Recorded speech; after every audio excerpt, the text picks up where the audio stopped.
20 సంవత్సరాల క్రితం వరకు పిడుగురాళ్ల ఒక గ్రామం. రాజశేఖర రెడ్డి గారు ముఖ్యమంత్రి అయిన తర్వాత దాన్ని పట్టణం చేశారు. కానీ 2006-7 సంవత్సరం నుంచి 2019 వరకు కనీసం పిడుగురాళ్ల పట్టణంలో తాగడానికి శుద్ధి చేసిన కృష్ణానీళ్లు లేవు, సరైన ఆఫీసు లేదు, రోడ్డు వెడల్పు లేదు, బైపాస్ రోడ్డు పూర్తి చేయలేదు, జానపాడు బ్రిడ్జి లేదు, ఎటువంటి అభివృద్ధి జరగలేదు. 2019 జగన్మోహన్ రెడ్డి గారు ముఖ్యమంత్రి అయిన తర్వాత మెడికల్ కాలేజ్ తీసుకొచ్చాం, జానపాడు బ్రిడ్జి శాంక్షన్ చేయించి పనులు మొదలుపెట్టాం, బైపాస్ రోడ్డు పూర్తి చేశాం, రోడ్డు వెడల్పు చేశాం, సుమారు కొన్ని వేల మందికి సొంత ఇళ్లు లేని వాళ్ళకి ఇళ్ల పట్టాలు ఇచ్చాను. అంతేకాదు పిడుగురాళ్లకు ఒక బ్రహ్మాండమైన ఆఫీస్ ఉండాలని 20-25 కోట్ల విలువ చేసే మరి స్థలాన్ని మున్సిపాలిటీకి సేకరించాం. ₹1 కోటి బిల్డింగ్ పూర్తి చేశాం. ఆ రోజు ఓపెనింగ్ కూడా చేశాం. కాకపోతే ఫర్నిచరు, ఏసీ, లోపల ఇతర ఫినిషింగ్ వర్క్స్ చేయలేదంతే. ఈ రోజున ఈ తెలుగుదేశం ప్రభుత్వం ఎరపతినేని శ్రీనివాసరావు పోనీ ఇంకేమైనా కొత్తగా బిల్డింగ్ కట్టారంటే అది లేదు.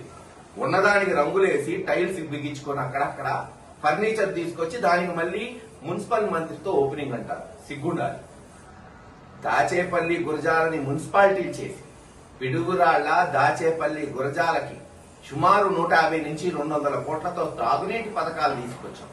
పిడుగురాళ్లకి కృష్ణానీళ్లు ఇచ్చాం, దాదాపు 5-6 వేల కనెక్షన్లు. గురజాలలో పనులు మొదలైనవి. దాచేపల్లిలో టెండర్లు స్టేజ్కి వచ్చిండే. ఈ రోజు మళ్లీ వాటికి శంకుస్థాపన అంట. మేము తెచ్చినవి కాకుండా కొత్తగా ఏమైనా తెచ్చారా? ఏమీ లేదు. వాటికి మళ్లీ శంకుస్థాపన అయినా పర్లేదు. కానీ విచిత్రం ఏంటంటే మున్సిపల్ ఆఫీసు ఏదైతే ఆ రోజు శంకుస్థాపన చేశాడో మున్సిపల్ మంత్రి బొత్స గారు, మరి ఆ శంకుస్థాపన రాయిని తీసేసి ఒక ఫౌంటైన్ పెట్టుకుని ఈరోజు ఆ ఫౌంటైన్ కి మున్సిపల్ మంత్రి నారాయణ గారితో ఓపెనింగ్ చేస్తున్నారు. ఇది వాళ్ళు చేస్తున్న ఘనకార్యం. ఖచ్చితంగా రేపు అక్కడ కౌంటింగ్ జరిగి వైఎస్ఆర్సీపీ ప్రభుత్వం వస్తున్న రోజే ఈ బండలు తీసిన ప్రతి ఒక్కరిని బొక్కలు వేసి వాళ్ళ చేతే కట్టిస్తాం. మనం ఎవరిని వదిలే ప్రసక్తి ఉండదు.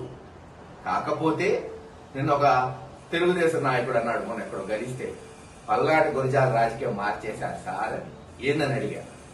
మీరు అభివృద్ధి చేయటం కాదు, జీవితంలో 15 ఏళ్లు గతంలో ఎమ్మెల్యే చేసినోడు ఎరపతినేని శ్రీనివాసరావు కనీసం ఒక ఇల్లు కూడా కట్టలేదు, కనీసం ఒక హాస్పిటల్, ఒక కాలేజ్, ఒక బిల్డింగ్ కట్టనోడు ఈ రోజు కనీసం కొత్త తీసుకురాకపోగా మహేష్ రెడ్డి పూర్తి చేసిన ఎన్నో ఓపెన్ చేద్దాం, లేదు మహేష్ రెడ్డి 60, 70, 80% పూర్తి చేసిన కాలేజీలు, రోడ్లు, లేదు బ్రిడ్జ్లు పూర్తి చేద్దాం అనేటట్టు చేశారు.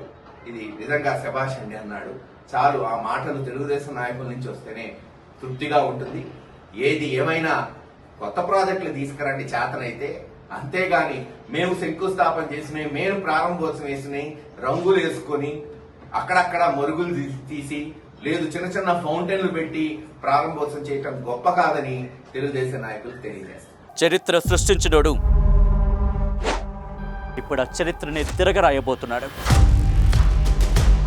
అబద్ధాల గోడల్ని బద్దలు కొట్టి నిజాలను రాగా మీ ముందుంచబోతున్నాడు.